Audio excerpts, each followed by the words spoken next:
Today we're going to talk about building an MLA Works Cited page for MLA 8 using Microsoft Word.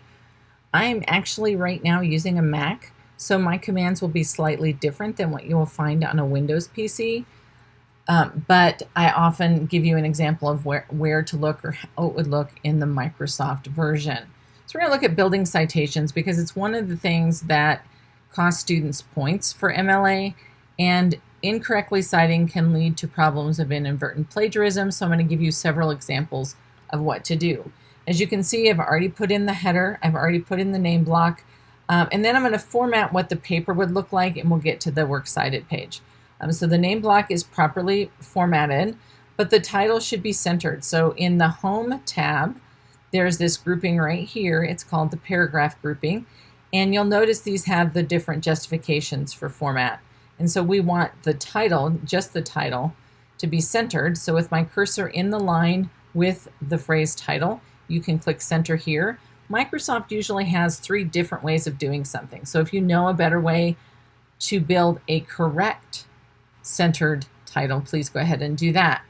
Then I want you to remember that when you write the body of your paper, it should be double spaced, which it is, but it should also have the first line indented by 1/2 inch, rather than use tab, which oftentimes gets students in trouble because the last person using the computer messed with the tabs, or it's set up in a weird way. I had a student one semester who had her tab set up to centimeters, which was very confusing. It's easier if you just let the software do the work for you. So you're going to open up the paragraph dialog box. Remember, this little square here is the paragraph grouping. In a PC or Windows-based Microsoft Word, there's a teeny tiny arrow here in the corner that will open the paragraph dialog box. But for Mac, I have to go Format and Paragraph. And you'll notice that right now it's left justified. The left and right have no indents. There's no spacing before and after. That's actually one of my pet peeves. You don't need those extra spaces. And the line spacing should be set to double. Now for indenting the first line of every paragraph, there's a special right here under indentation, and there's 2 things under here. And the first one is first line indent, which is going to indent the first line by 1/2 inch, and make sure it does say 1/2 inch and not some other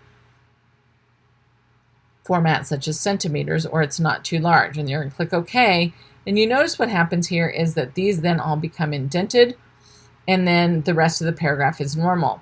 When you get to the conclusion, and I'm just going to type a bunch of random letters so that we can get to the next line, don't just hit enter a bunch of times to get works cited to go to the next page. Because what happens then is that you usually mess up your formatting, because then if I add a bunch of lines, now my works cited page is halfway down the next page, and the works cited should be centered at the top of the next page. So what you're going to do, we're going to get rid of all these extra spaces, and I'll show you the proper way to format so you don't get yourself in trouble. And by trouble, I just mean losing points for formatting. At the very end of your paper, after the last sentence, I want you to go Insert, Page Break, and it forces the cursor to the next page. Now, because of the way I did it, it actually has this extra line here. So I can just, delete that, and so works cited comes to the top of the page. And then remember, the words works cited should be centered. So we're going to go back to the Home tab, and we're going to center the words works cited. The graphic I have here is from MLA.org in their What's New in MLA 8, and I use this almost universally for myself when I build a citation. Yes, I know there's citation generators. Oftentimes they're incorrect or inaccurate, so you at least need to know enough to correct it. And I think a lot of the times for students, what gets frustrating is that you're doing MLA for your English classes or language classes, but then for your psych classes or behavioral science classes, you're using APA, and it's sometimes easy to mix the 2 up. So just go to the MLA.org, What's New in MLA 8, and it has this graphic here that shows you the order of things in MLA 8 so that you don't have to see a score deduction for inaccurate citations. It's author period, title of source period, and we'll get into what that means. And then everything else, there's a comma between everything until the very end, which is location. The title of the source, if it's a small thing like an article in a newspaper, a journal, or a magazine, a web page on a larger website, a short story in an anthology, an essay in a journal anthology, etc., they would go in quotation marks. So it would be this example here in the quotes, title of the best short story. Also, keep in mind that in MLA, we capitalize the main words, so we don't do prepositions or articles, so not of or the, but everything else would be capitalized. And oftentimes when you're copying from the database, or if you're copying from an article that you found on the internet, the formatting is different. So it may have been set up for Chicago style, or it may have been set up for APA, and you're responsible for making it correct in MLA. So that's why you want to look at this. One of the most common errors that I see is where you copy the citation from EBSCO or one of the databases, and EBSCO has made an error, like leaving cap locks on for a title or for the author's name. And we don't do that in MLA, so it's your responsibility for correcting that. If your source is a big thing, so we call this a container, so that's a website that holds several web pages, right? A book, an anthology, a newspaper, journal, or magazine, a movie. These things would be italicized like this, the best book ever. Always double check, because APA is different with these than MLA.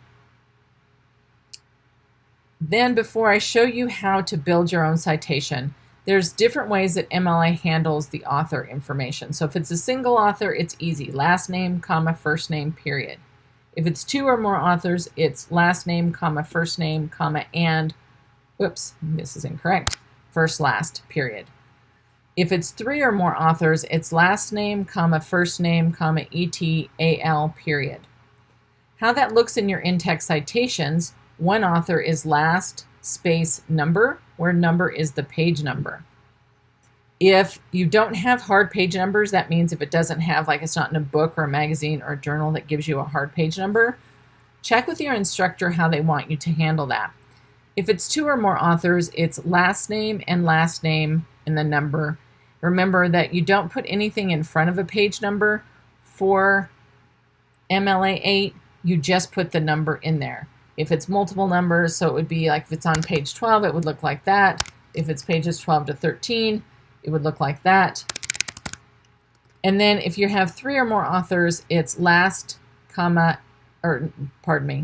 space ET space AL period, and then the page number again. So it would look like that. One of the things I tell my students is, if you're unsure, check with Purdue OWL, check with your handbook, but if you're still thinking you may have it wrong, put something there, because something there is going to prevent you from getting dinged for plagiarism or inadvertent plagiarism.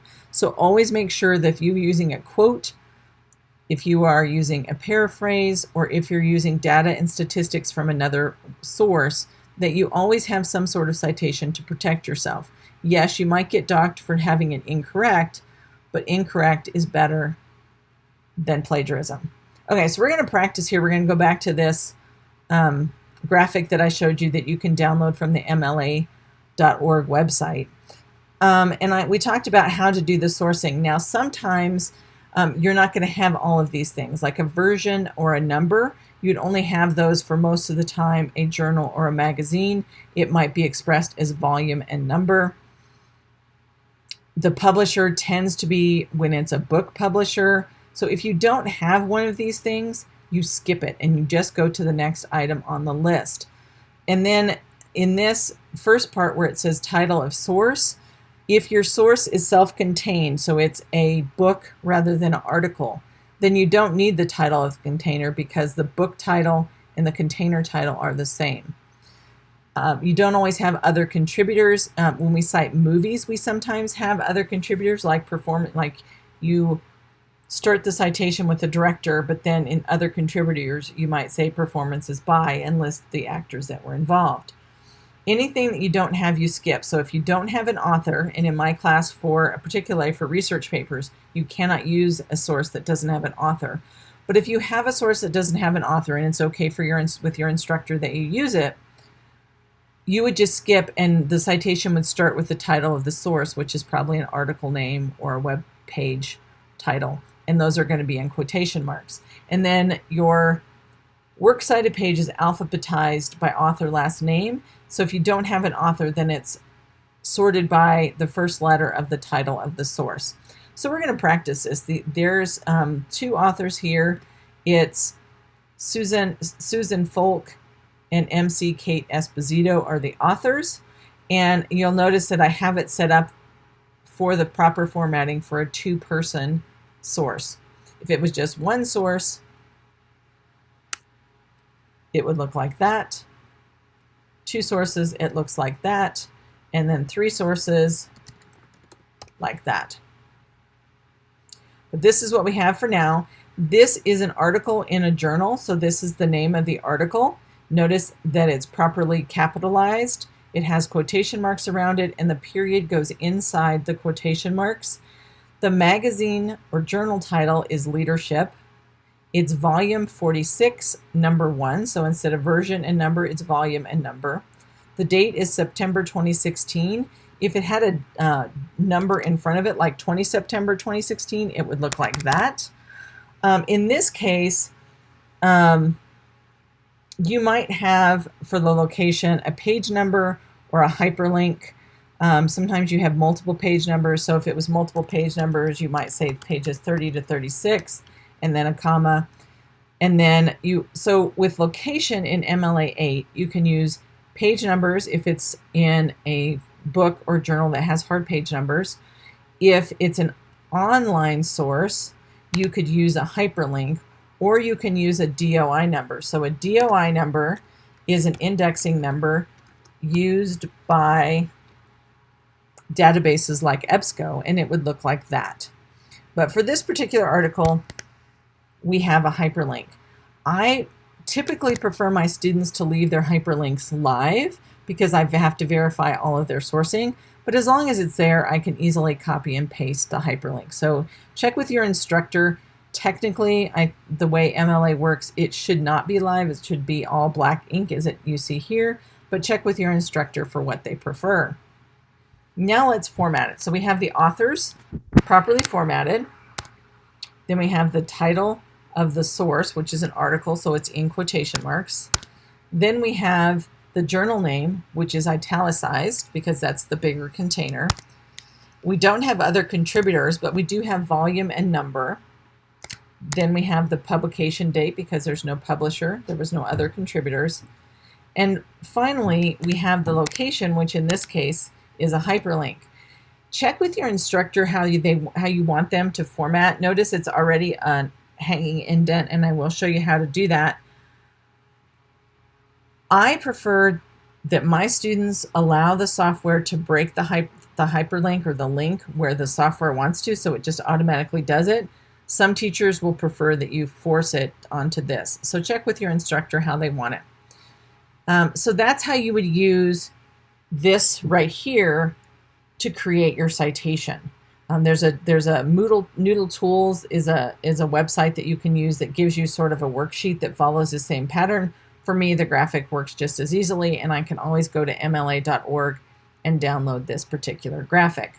Okay, the other thing is to check your handbook if you have one, or Purdue OWL for formatting questions. And so I usually will ask a very specific question. So if I wanted to cite a work with multiple authors, there's the link for this particular screenshot, and it gives you an explanation of what it looks like.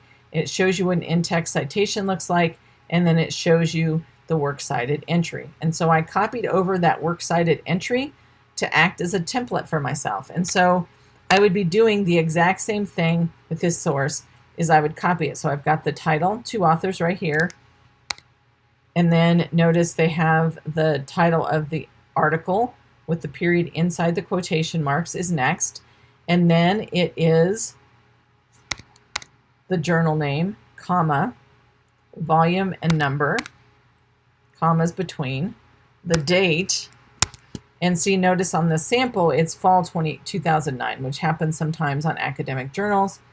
And then finally, you may have page numbers and